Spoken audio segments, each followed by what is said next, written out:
Well, hello, ladies and gentlemen. Welcome back to Grizzly Bear Sim's YouTube channel, and welcome back to Midtown USA for Farming Simulator 19. It is a brand new game day number 2, and I believe this is episode number 3. And we are just getting started this morning with a cup of coffee. You know, the day starts. Um, hmm, that clock is fast by about 45 minutes or so. Need to get that fixed.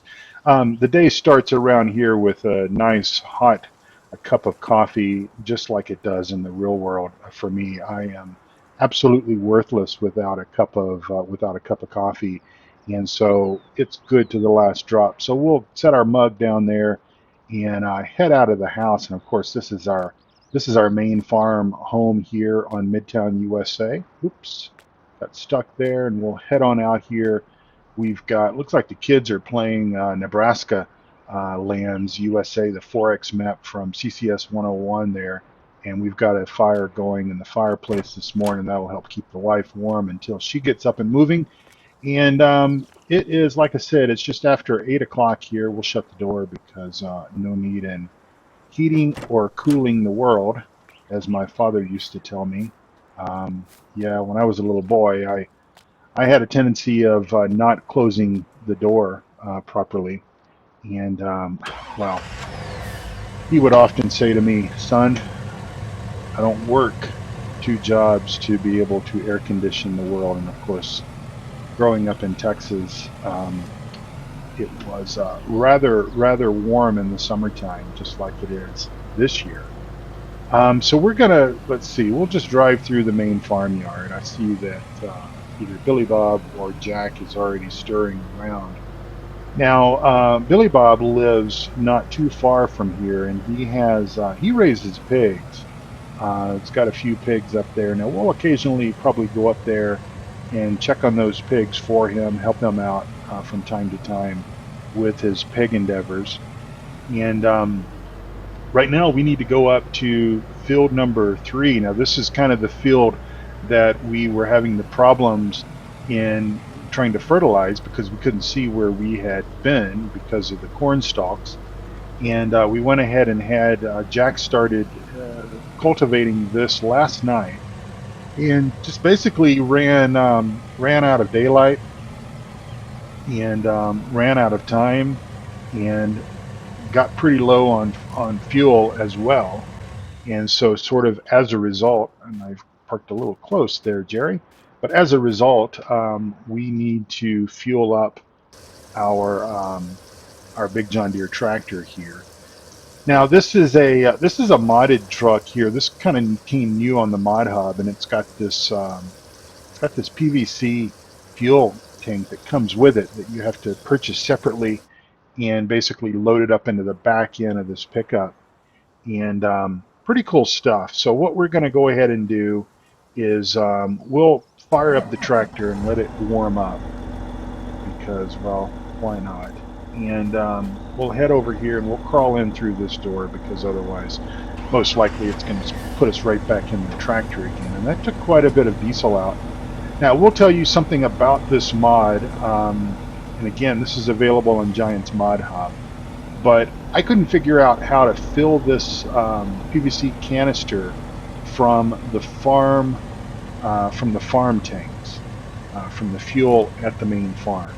I could not get it to fill. It would fill the truck up just fine, but it wouldn't fill that tank. I actually had to take the truck, drive the truck with the tank in it to the fuel station, to the gas station, and put diesel in it. So I don't know if that will be your experience with this as well, but it certainly was mine.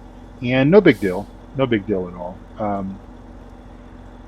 So let's go ahead and we'll lift up the cultivator. I think our tractor is warmed up here, and we'll go ahead and finish cultivating this field and then probably go back to the main farm. We only have a couple of passes here to do.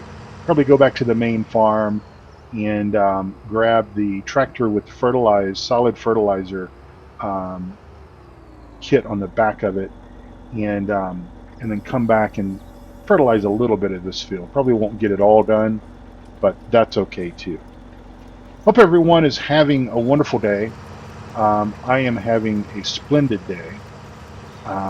In the real world, I'm not going to tell you what day it is because it doesn't really matter, because I'm kind of in the process of building up a little bit of a backlog of videos, and as a result of that, I haven't even, as I'm recording what I think is going to be episode number 3 of this series, this will be the 3rd farm sim video that I've recorded. I recorded an American truck simulator video as well. I have yet to publish any of them yet for your viewing pleasure, and we are approaching the release day for Microsoft Flight Simulator 2020 is coming up in about 5 or 6 days. So do the math and you can figure out probably which day this is. I barely even know what day of the week it is anymore. And I would say that it's, all because of my semi-retirement state, my unemployed status that I currently am. But even when I was working, and of course I'm talking about from mid-March until that fateful day in July that I got the phone call and was told that I would no longer be employed. I was having difficulty kind of figuring out which day of the week it was, just because, when you physically go into the office, you kind of have a little bit better grasp on time and everything that's going on. You got specific meetings and stuff that take place, and maybe specific things that needed to be done based on day of the week or whatever. And some of that stuff was even kind of a little bit hazy.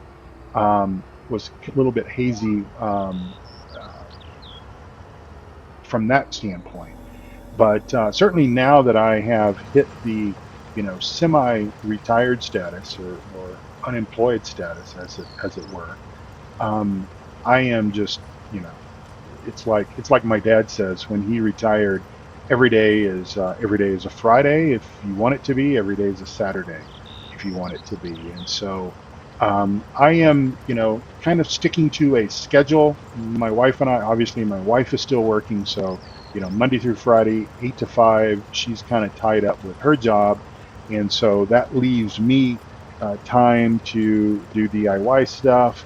Have a little bit of time in the morning to to kind of game on my own, because I kind of enjoy that. I enjoy gaming while not having OBS recording the content, and also get outside, go for a walk, trying to stay active, trying to keep the blood pressure down, the cholesterol down, the weight down. And I don't know about you, but I myself have gained a little bit of weight in this whole pandemic quarantine situation, and I think most everyone has, if they're honest about it. And it's less activity, less moving around. And while I was working, certainly wasn't having to go to other buildings. I usually, if I had to go upstairs to one of the other floors in my building was a 6-story building. I would often take the stairs to go up, just to get some exercise, keep the legs and knees and everything fit. But of course, when I was working from home, any sort of meetings that took place were all done video conference via Zoom or whatever. So not a lot of walking around. But it is what it is, and we'll deal with it. We'll all deal with it together. We'll all hopefully one day get back into some form of normal, whatever that is going to be for our future. We'll figure that out together and get hopefully get moving as a global community. Figure out what it is that we're going to do and all of that stuff. So, but I just got up from a nap a few minutes ago, and basically my day, I try to schedule my week Monday through Friday anyways, because again the wife is working, so she's got her thing that's going on and everything, and I don't want to disturb that. But I usually get up anywhere between 4:30, 5 o'clock in the morning. I've always kind of gotten up early the last couple of years. I've turned into my father, basically. When I was a young boy, um, I hated mornings. I was a night owl in college in my early 20 somethings. I was very much a night owl. Enjoyed having jobs that sort of catered to that lifestyle where I could, sleep late, 9, 10 o'clock in the morning, get up, go to work sometime after lunch, get off by 10 p.m. or so at night, and then kind of get back home and play video games or whatever it was, watch TV, whatever I did back then. And at some stage, maybe I don't know, maybe about 10 years ago, so maybe when I was in my 40s, I just sort of things changed. It was almost like the snap of a finger. I started waking up super early in the morning, like around 4:30, and at that time, that was kind of when I was in the big push to lose all the weight, and I lost over 50 pounds over the course of about 18 months, and I've talked all about that before. But I would basically get up at 4:30 in the morning, put my clothes on if it was summer, fall, it was just a pair of shorts, t-shirt, tennis shoes, head out and walk 5, 6 miles. If it were in the wintertime, and as long as there wasn't snow and ice on the ground, put on some sweats or whatever, a hoodie or whatever, and then kind of head out, some gloves, and head out and do the same thing. I was doing that, and when I lost all the weight, I kind of stopped. I stopped working out, stopped walking so much, anyways, and then basically kind of got into the habit a couple of years ago of still getting up at basically the crack of dawn and heading out. And we're going to leave this tractor here in this field, and we'll let Jack know that he needs to come up here and get it, since he brought it up here, and we'll take the pickup back and then change tractors. I tell you what, we better not park it here though. We better park it over here in the road. We'll park it over here adjacent to this other field, and then he can come up here and get this a bit later. So anyway, hit that time frame where I sort of began, still got up early and everything, and would go into the office early. I would go into the office a lot of times by 5:30, definitely by 6, many days, and I loved it, absolutely loved it. And I loved those first few hours. Maybe it was just an hour, might be 2 hours, where there was no one around. No one, poked their head in my office and, you know, talked about the football game the night before or the week before or whatever, and it was just kind of a way for me to just kind of ease into the day. And I was doing that, right up until the pandemic started, and then even after I started working from home, I would kind of get up, I would get up early, and uh, but certainly not that early. But anyway, so yeah, I've turned into my dad in that respect, because he's always been an early riser, and I think he gets that from his father, and from just growing up on a farm, and kind of that way of life, because that's just what people did back then. They sort of got up with the chickens and went to bed with the chickens, so to speak. All right, so we will head. We've got plenty of fertilizer in this rig. Some of it has been done. There's been a couple of strips that has been already done, that we sort of poorly did in episode number 2. And I think I haven't edited episode number 2. It's possible that I may just scrap that if it doesn't meet my quality standards. But I'm thinking right now I'll leave it. And of course, I don't mind you guys seeing my flaws, and that was something that I learned from my dear friend Reefy, 1952 Meerman. who retired from YouTube right around the time that Farming Simulator 19 came out. He just kind of got, wasn't really that impressed with Farm Sim 19. Wasn't impressed. I think a lot of it also was the changes with YouTube that was kind of going on, and of course I'm not that happy with some of those changes, but they are what they are. But we'll go ahead and turn this on. Oh, we don't have GPS in this tractor. I'll have to get Jack to put GPS in this rig, because that will help us.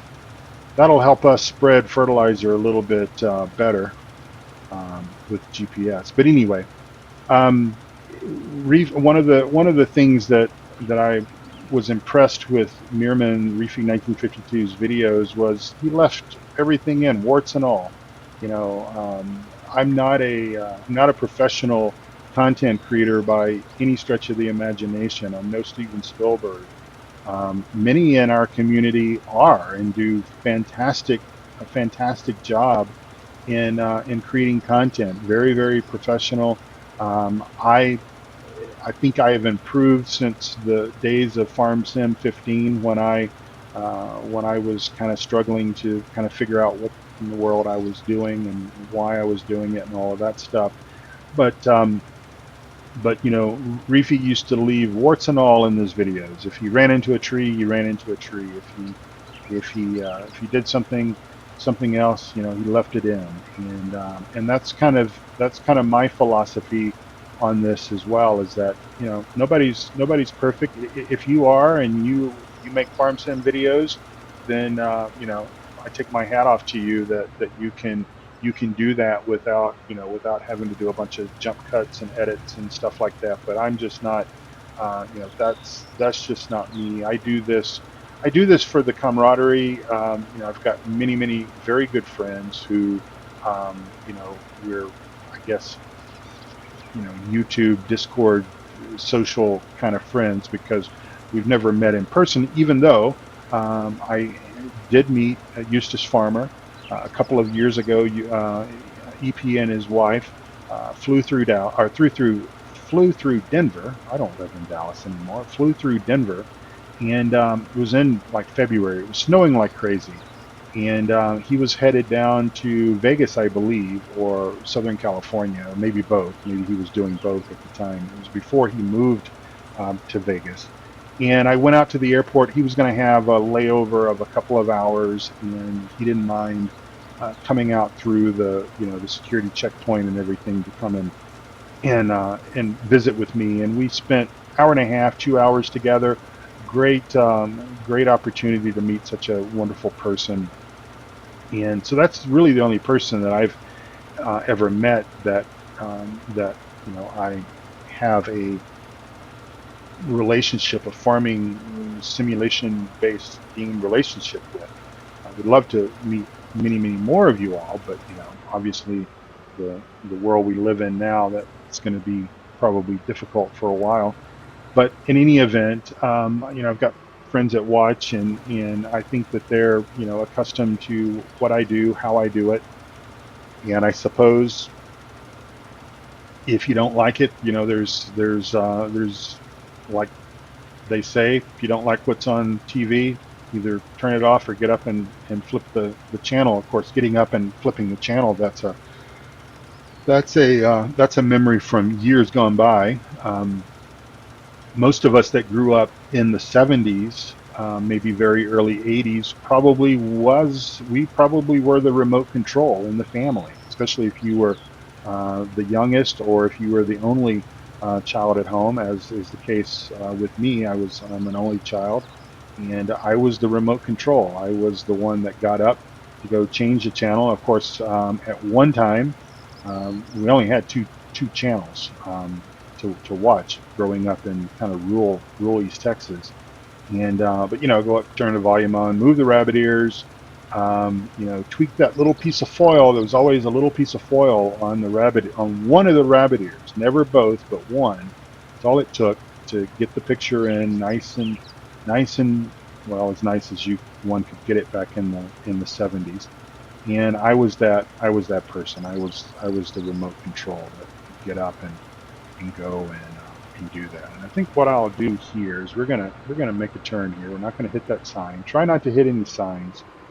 And then we'll just we'll do a headland down this way, and then that way it'll be a little easier for me to clean up, because I'm sure some of this is going to get done off camera, and we'll get this field prepped. I mean, it's opened up, and it's got its first application of fertilizer applied to it, and as soon as that soil temperature comes back up into the mid 40s, 43, 44, something like that, we'll get out here and get the next crop planted, whatever we figure out, whenever we figure out what that's going to be.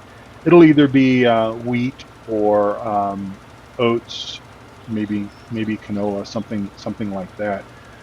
Corn, obviously, we'll have to wait a few more days for that soil temperature to come on up, and then we will see if we're going to be successful at perhaps being able to double plant, double crop a couple of these fields into soybeans later this summer. But certainly having a good time on this map. I'm very appreciative to CCS101 for bringing Midtown USA to Farming Simulator 19 and making it available for all to enjoy and play. So many of our wonderful, talented mod creators, they make mods, they make maps obviously for their own enjoyment, but they share them with all of us. And of course, it would be, and we've had conversations about folks that create these private mods, and they release them to a select few, and you always are trying to figure out, okay, well, how can I become one of those select few, and can't figure it out, but yet you see these videos on YouTube or these live streams on Twitch, these people playing these awesome mods and everything, or using awesome mods, playing awesome maps.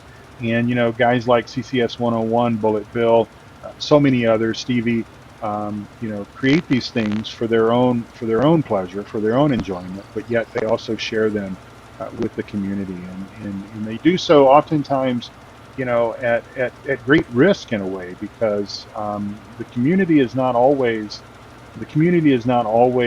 as appreciative as I think they should be. The community is often, well, just little troublemakers in a way, to try to keep things rated G, because that's what we do here at Grizzly Bear Sims YouTube channel. You can substitute whatever word you want to there, but yeah, I mean, so many of our wonderful map creators do this. They give of their time when they could be enjoying the games themselves. They create these maps or these mods only to be subjected to the well, why have you not done this? Why have you not done that? Well, the reason why they didn't do that is because they didn't want to do that. It was their creation. It was for them, maybe for their children to enjoy as well, and they didn't do it. And if you want it done, then figure out how to make a map, figure out how to make a mod, and get busy with it. And then you can do whatever you want to with it about it. But take it as it is. And that's kind of always been the approach that I've tried to operate under. And yeah, sometimes there's an issue, sometimes there's something that's got missed during testing or whatever. And certainly when you bring it to the attention of the mod creator, they're usually pretty quick to jump in there and make those changes, make those fixes, whatever needs to be done. But kind of brings me back to an old conversation that I've had many times about respecting our modders, and we really need to do that, because if it weren't for the mods in this game, or in really any game, as far as that is concerned, the shelf life of these games, the use life of these games would be very short. I mean, if you purchased, yeah, a lot of people would probably buy, and maybe myself included, would probably buy Farming Simulator 19, 21, 22, whatever the next iteration is going to be.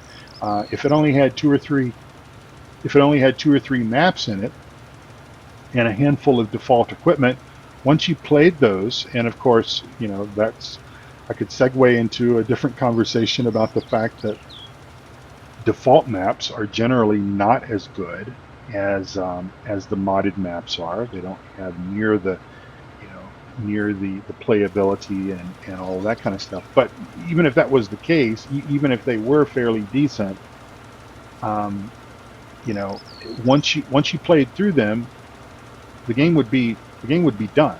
You know, so it is really the modding community, the guys like Bullet Bill, the guys like CCS101, Stevie, so many of the others that keep this game going. And of course, we all know that you know Giants made the decision, and I personally believe it was the right decision to make for them to not come out with a Farming Simulator 21 version this fall.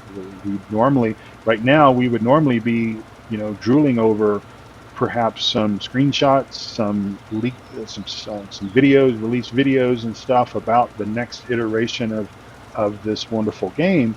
But we're not going to be able to do that. And I don't know. I mean, I'm not in the loop as much as many are, even though I have been reading some of the news stuff that's come out from Giants. Although I will say this, that most of the news content that's come out from Giants in recent weeks and such has been about this whole Farm Sim League, and I'm not really about that. I really, truthfully, don't really get it, don't understand it.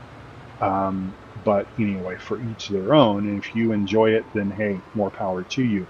But I don't really know what, you know, what they have decided to do. I know that they, you know, were not going to release what would be Farm Sim 21. That would have been the next, you know, the next title that would have come out for PC and console. Uh, Instead, they kind of backed up a little bit and have released some additional DLC, some additional, you know, stuff for 19, and I guess, you know, maybe next year or the year after, you know, they'll come out with a new version. And I really think that was the way to go. I really don't, for me personally, I don't understand, and I guess this is probably coming from the fact that, you know, like within the flight sim world, or even looking at Euro Truck Simulator 2 as an example, and now ATS that's a couple of years old, you know, these titles, these games themselves, the base game has been developed to more or less stand the test of time, at least for, you know, 4, 5, 6, maybe 10 years. Microsoft Flight Simulator 2020 is supposed to be, you know, supported and further developed for, you know, like a minimum of 10 years, which is absolutely awesome, amazing. And it's great because it also means that, you know, we don't have to necessarily, you know, wait for new add-ons to come out like we have had to do with the iterations of P3D. But you know, the same has kind of been the case with Farming Simulator. You get the new version. You have to wait for course play. You have to wait for a lot of the maps that you really enjoy playing and a lot of mods that you really enjoy using. You have to wait until they are, you know, reworked for the new version. And in many cases, and I think this was the case with Seasons Mod, I think it was, you know, almost a year after the release of Farm Sim 19 before, you know, the Seasons Mod was really fully baked and ready to go, and a lot of the other mods and stuff, it took a while for them to make their way into it. So develop a base game, a game engine, if you will, that will go 5, 6, maybe 10 years. Maybe 10 years for Farming Simulators, maybe pushing it out a little bit too far, but at least develop it where it can be, you know, Farming Simulator 22 as an example, and that becomes sort of the standard for the next, you know, 5 years or so, so that people can develop mods for it, kind of get stable on it, and then we can have more maps and all this stuff come. But hey, I'm not the decision maker in a lot of these things. And as I look over at my clock on OBS, I see that it is coming up on that magic number of 30 minutes. So I'm going to go ahead and finish this up off camera. Go ahead and get this field fertilized for planting. And I'm going to go ahead and wrap this up. And thank you all so much for watching my videos. I really do appreciate it. Thanks for tuning in, for listening to whatever I'm yammering on about. And sometimes I repeat myself, and I do apologize for that. I will just say that it's my age, I think. You know, I'm slowly but surely turning into my father, and well, that's a good thing. So anyway, thank you again for watching. Take very good care of yourself. I mean, this age that we live in, it's kind of scary out there. So do be careful, and do look out for your families and those around you. And come back here to the Grizzly Bear Sims YouTube channel for another video. Go ahead and click the subscribe button. I would really appreciate it if you would do that. If you're not a subscriber, please click the subscribe button and subscribe. Click the little bell so that you'll get notified of videos, and also tell your friends. If you've got friends that enjoy the simulation-based games, whether it's farm sim, truck sim, flight sim, whatever other sim that comes out. Right now, my life is about paint sim here in the DIY, my version of this old house. But thanks again for watching. I'm going to wind things up, because otherwise I'll just keep on talking about the same stuff here over and over. I'll talk to you all and see you all in the very next video. Bye for now.